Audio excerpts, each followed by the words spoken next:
All right, number two for the day. Number two, give it up for number two. I don't know where this energy came from. I had like two sips of my coffee, but here we go. Yeah, so if you're watching this right off the Dun episode, chapter re review is like a horrible term for it because I don't know, like some chapters I'm hardly breaking it down for you. Sometimes I'm basically just talking about the stuff that I noticed and took note of, but don't add much else. So I love you guys regardless. I hope most of you didn't come into this hating me at first for my I hate Chainsaw Man April Fools, but if you're still here, thank you. You are adored, right? As long as you're not being weird, as long as you're not being discriminatory. But you know who is weird and discriminatory? Actually, I don't know. I don't know about the second part, but oh, before that. Wait, before we even go into that. For the time being, because I forgot I used to call her this, and I thought it was pretty cool. So, the one that we thought was Famine Devil, now known as Death Devil, I will be calling Kiga. Now, I'm pretty sure Kiga just means famine anyway, but to English people like myself, not British, but English speakers, I almost don't like, I'm like surprised, not used to still calling her Death Devil. So we're going to be calling her Kiga. Well, actually, I'm going to be calling what we were introduced as Death Devil Fami. Just to be clear, I'll say this a few times just so if we got some new people like trickling in, because this is a very spicy part of Chainsaw Man, that's how we're rolling. Okay. Um, so with unless there's like a fan term and we go death time or something, right? So Fami in this like arc, right? Just tries to she's literally like trying to terrorize people in like the most adorable way possible, and I can't help but go, yes, silly bitch. What you doing? Like her approach to like these fights are so God, like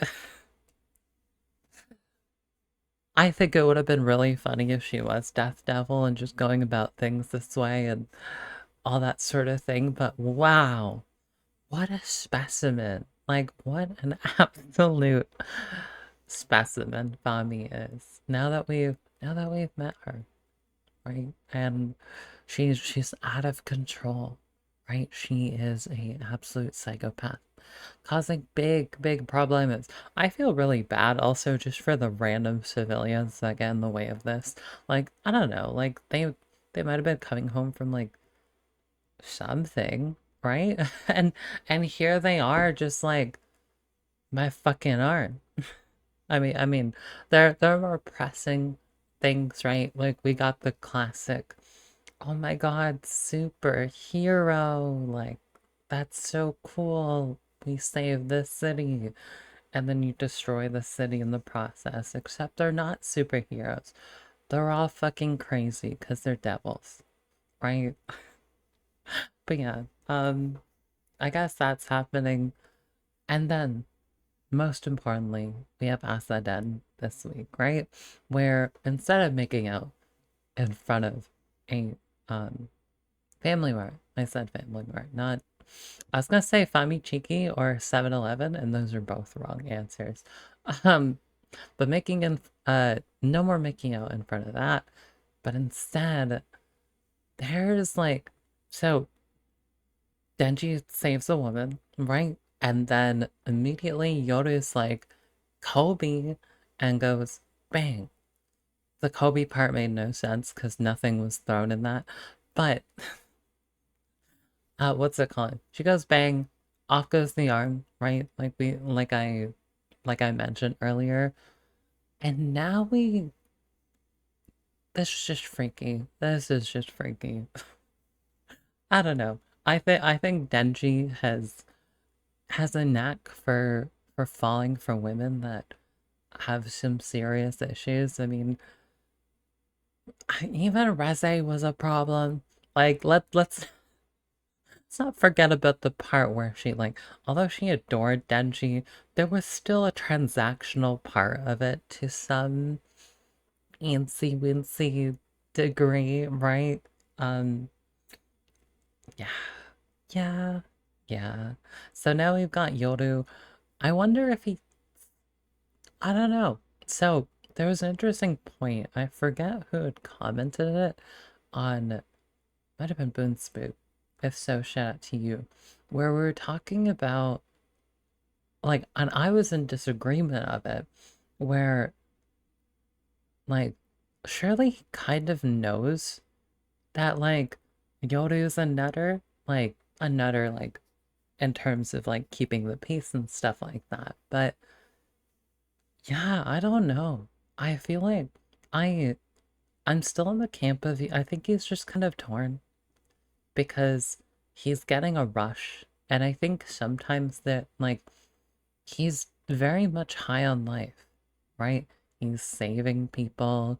He's he's just in the action zone with a girl, and I'm sure that's enough to really ignite something inside you in that set of circumstances. So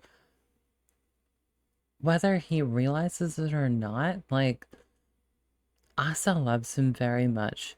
Yoru is just interfering in the most like I can fix you baddie sort of way, but hey, that's I don't know what I was about to say, but it wasn't coming out right just now, and I'm not gonna say it. But what I will say is I posted a video on the right day for once. Yippee!